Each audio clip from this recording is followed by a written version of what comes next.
guys, perkenalkan nama saya Bunga Stefani Tampu Bolon, NIM 223301402027 dari kelas keuangan 4 pagi B. Yang terhormat dosen pengampu Ibu Dina.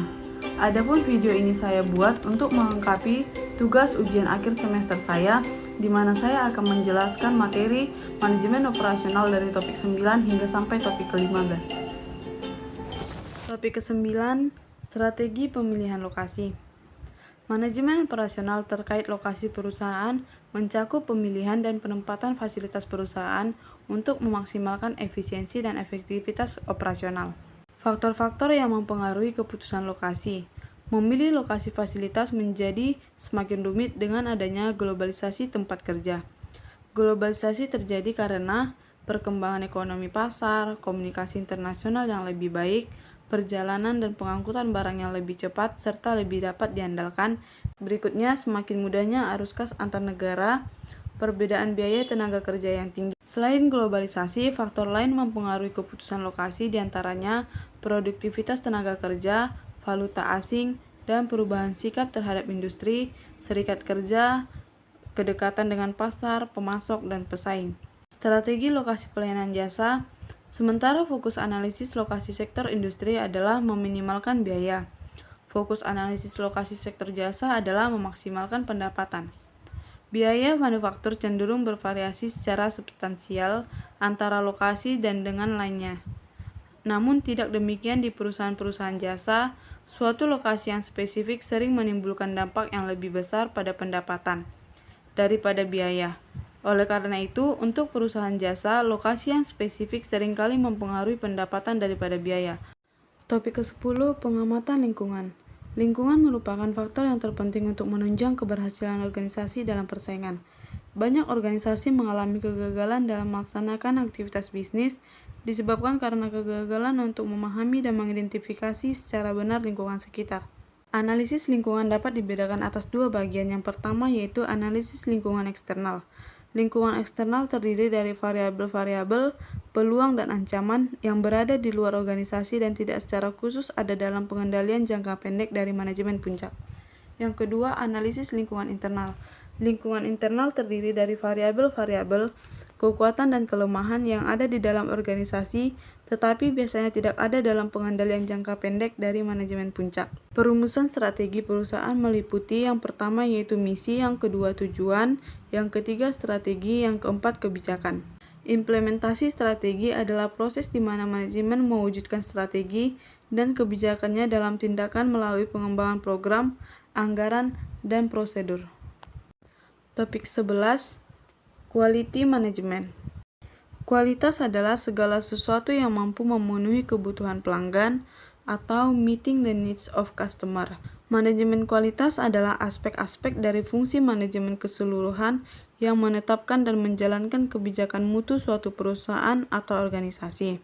Sedangkan quality management merupakan suatu pendekatan dalam menjalankan usaha yang mencoba untuk memaksimumkan daya saing organisasi melalui perbaikan terus-menerus atas produk, jasa, manusia, proses, dan lingkungannya.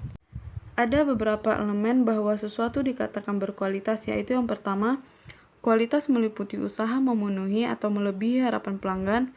Yang kedua, kualitas mencakup produk, jasa, manusia, proses, dan lingkungan. Yang ketiga, kualitas merupakan kondisi yang selalu berubah. Yang keempat, kualitas merupakan suatu kondisi dinamis. Kualitas merupakan elemen yang penting dalam operasi. Ada 3 alasan kualitas itu penting, yaitu reputasi perusahaan, keandalan produk, dan keterlibatan global.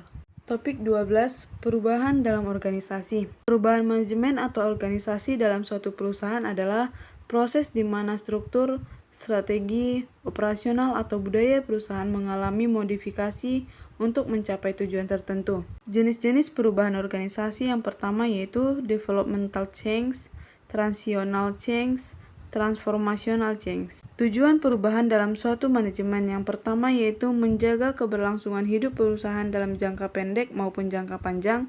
Yang kedua, dapat menyesuaikan diri dengan perubahan yang berasal dari faktor dalam seperti sikap yang dilakukan oleh para pegawainya, strategi korporasinya maupun perubahan teknologi atau alat-alat yang digunakan. Yang ketiga, untuk meningkatkan efektivitas perusahaan seperti tenaga kerja, sistem organisasi, serta implementasi dari strategi yang telah direncanakan sebelumnya. Manfaat dari manajemen perubahan ini diantaranya adalah sebagai berikut. Yang pertama, organisasi dapat merespon lebih cepat terhadap permintaan pelanggan.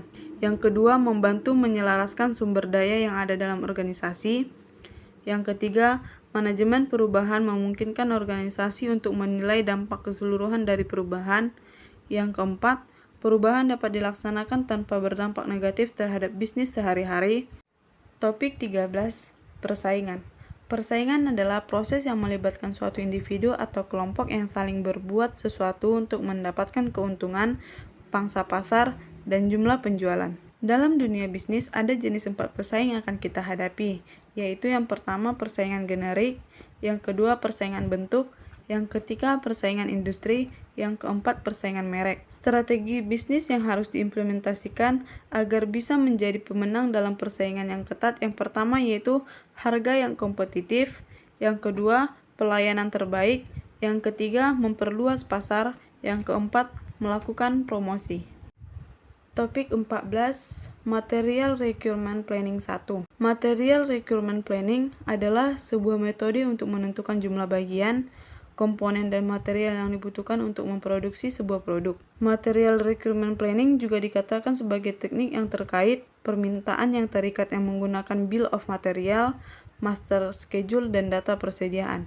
Fungsi MRP yang pertama yaitu manajemen persediaan, yang kedua pengurangan biaya, yang ketiga optimasi produksi, yang keempat cepat tanggap. Topik 15, Material Requirement Planning kedua.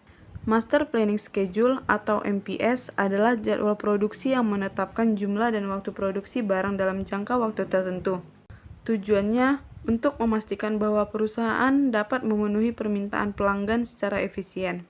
Master Planning Schedule memperhitungkan ketersediaan sumber daya, kapasitas produksi, dan persediaan untuk mengoptimalkan penggunaan sumber daya dan meminimalkan biaya produksi serta inventaris. Strategi proses di sisi lain merujuk pada pendekatan atau metodologi yang digunakan oleh perusahaan untuk menghasilkan produk atau layanan.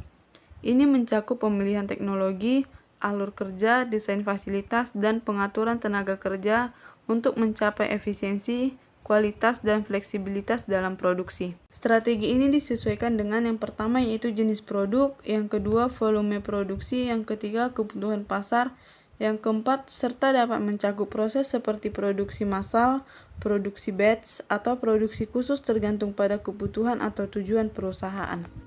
Sekian penjelasan saya tentang materi manajemen operasional dari topik 9 hingga topik 15. Apabila ada kesalahan dalam kata saya mohon maaf. Terima kasih buat Ibu Lina dan juga teman-teman yang sudah menonton.